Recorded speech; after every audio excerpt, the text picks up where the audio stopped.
Hey guys, it's Greg Murphy from BustProofBusiness.com, and I wanted to talk to you guys today about the latest changes that Amazon's making. And a lot of you guys already know about this, and a lot of you guys are freaking out a little bit about the long-term storage fee changes. So previously, and for all the history of time, Amazon has exempted one unit of or one title, one copy of every ASIN. From the long-term storage fee. And I know friends of mine from back in the day, before there was the long-term storage fee at all, they would just send every single book that they had. They'd send everything into FBA, and it cost them, right? Because there are changes. And then for a long time, we would send, a single copy of a lot of books, and now it's going to probably cost us.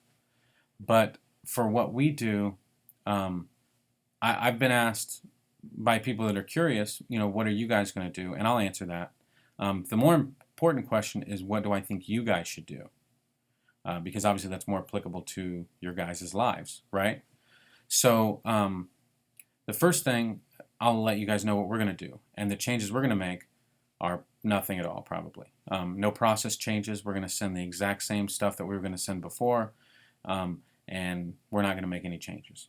Now, the reasoning behind that is our outbound shipping costs are about 2 cents a pound. It costs less than 12 cents a book to list the books for sale and to ship them out in terms of labor and all the rest. So our outbound shipping costs are very, very low. My strategy is going to be, once this policy is in place, that we're going to be destroying all the books or having them sent back. It depends on what the fees are. And what's going to happen then is Amazon is going to restrict us from sending those books into FBA for a certain amount of time, which again is fine by me because obviously they weren't selling quick enough in the first place. And we'll find other avenues. Now for us, a lot of you guys know we have the dollar book swap, so we're able to sell books locally as well. Some of you guys don't have that option. However, as always, I always tell you guys the difference in this business is what you're able to do with the books that you can't sell online. Anybody can sell a copy of the latest nonfiction title on Amazon FBA, and all of us will make roughly the same amount of money. That doesn't matter. That's amateur hour. Anybody can do it. That's not what makes the difference between one seller and another. What makes the difference is the books that you can't sell online, especially when you're doing bulk. So that's something that's where the differences come in. And so that, in my opinion, you should be getting good at this anyway, right? These books that you can't sell on Amazon, especially for the bulk guys. Otherwise, you guys that are doing a lot of cherry picking that are very exclusive with your books, my advice to you would probably be just to be more on top of your repricing. There's people that are using VAs, virtual assistants, as a strategy to help with this.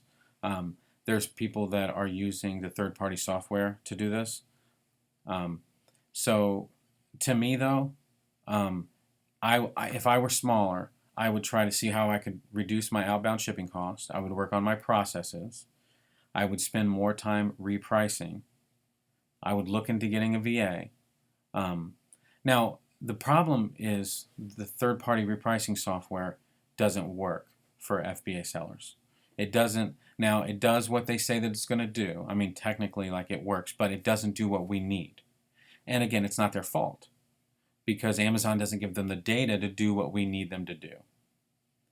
So they're not going to be able to price against the books that you want to price against. A lot of you guys you're sending books into FBA and only competing against other FBA offers. For that particular result, if you want that to work, third-party software is just not going to cut it. It's just not going to. Oftentimes, you're just not going to get the data that comes back that you need. It doesn't matter why, but Amazon has an API that only gives these software companies limited amounts of information. And because used books are a strange market where there's tons of used offers that are way less than, that are merchant fulfilled, that are way less than the FBA offers, you're just not going to get that data that you need. So Before, we used to use an ad hoc repricing strategy where we'd price them all at one price for a certain period of time, and then we'd price them later at another price for another period of time, and that obviously won't work anymore since time is such a factor. But we're spending a lot more time now looking at ways to reprice effectively without using third-party software. VAs can be a strategy for that, but it just doesn't work within the restrictions that Amazon gives you. The third-party software just doesn't. Now, a lot of them are going to tell you otherwise, and I wish they were right. But me and friends of mine, we've talked about it. They're just not. They're just wrong. So, unfortunately, they at the best they can do sometimes is to get you whatever that used buy box is going to be, to price against that. That's what some of them claim to do. I can't say whether or not it's true. I can say that I've never had it work successfully for me. Now, Amazon does have a new pricing strategy, or you can use Amazon repricing, and we're going to check that out a little bit and see how effective that may be. I don't have a lot of faith in that, but we're going to test it out and see where it can be. But I would definitely suggest that repricing should be something that's important. Now, what that's going to cause, obviously, is in the short run, it's going to have put downward pressure on pricing. It just will. But it is what it is, guys. So I don't think it's the end of the world. What's going to happen is that some people on the margins are going to stop doing this. What's really going to happen is that seller-fulfilled Prime people are going to be having a party. These guys are going to be really excited about this, and it's going to make us look again at seller-fulfilled Prime as an option for us. The reason we haven't before is, well, first off, I used to be closed, and my friend Stacy Risher told me lately that you can apply now, which we're probably going to do. It does horrify me slightly because shipping is not fun. Customer service with shipping is not fun. It's hard. And I think we're decent at it, but I don't think we're great. And it's going to require a lot of investment to get us where we need to be, especially since with Seller Fulfilled Prime, you got a data process, and then you got to get it there in 2 days. So we are reaching out to carriers that we haven't worked with before, like FedEx and UPS. We've worked with UPS, but not used their express services. So we're going to break down at the cost and see where we're at with all that. But it's going to be interesting. And yeah, this is all going to change. It's all going to continue to change. But what happens is that whenever there's a shuffle like this, there are losers and there are winners. Or there are losers and there's people that lose a little bit less, right? But what's going to happen is that those of you that are going to work hard and are going to try to figure this out are going to win. And those of you that don't are going to lose a little bit. And some of you guys are going to quit, and that's a bummer. But I definitely think that you shouldn't stop this. I still think this is the best thing that's ever happened for e-commerce.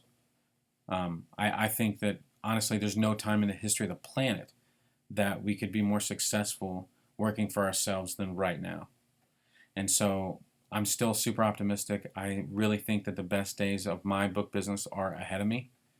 And I think the same is true for you guys if you're willing to work and you're willing to adapt. So all that being said, we're definitely going to talk more about this in Bustproof Labs. We're gonna get a webinar together. I'm sure we'll get me, Brian, all of my buddies will get on there and talk this through. You guys know that, and with the labs hot seats and all that other stuff, we're going to go, this will be a big topic for a lot of you guys, and we'll be available to answer all that stuff in the Bustproof Labs group. So thanks a lot. I'll talk to you guys soon, and just make today count, guys.